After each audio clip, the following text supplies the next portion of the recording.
क्या कर रहा है कि यदि वेक्टर ए इक्वल टू में vector B plus vector C दिया हुआ है, तब क्या यह सत्य है कि वेक्टर ए का मैग्नीट्यूड वेक्टर बी और सी के मैग्नीट्यूड के सम के इक्वल होगा? अपने उत्तर की पुष्टि करें।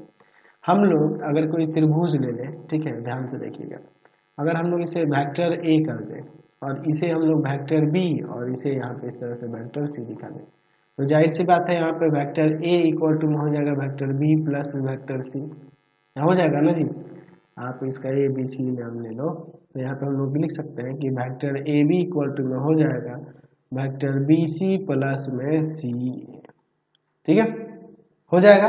हम लोग पढ़े हुए हैं, वेक्टर के लिए पढ़े हुए हैं। देख लीजिए यहाँ प्रारंभिक बिंदु है, ये इन दोनों का इसके बराबर हो जाएगा ना। विस्थापन को ही ना देख के यहाँ पे चलना होता है। अच्छा, हम जानते हैं कि त्रिभुज के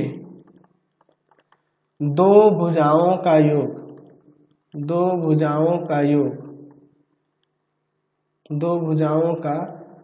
योग तीसरी भुजा से बड़ा होता है। तीसरी भुजा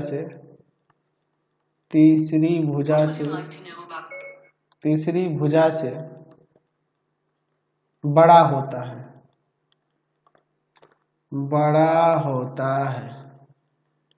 ठीक है, चलिए, तो यहाँ पर अगर हम लोग बात करें तो भुजा ए बी जो होगा ये छोटा हो जाएगा किसके? बी सी और सी ए के योग से, क्योंकि दो भुजा का योग तीसरी भुजा से क्या होता है? बड़ा होता है।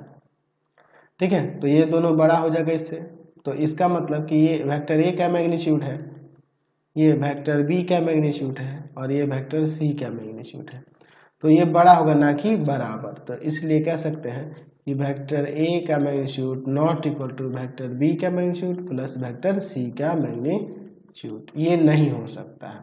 ठीक है, ये नहीं हो सकता है। 5 नंबर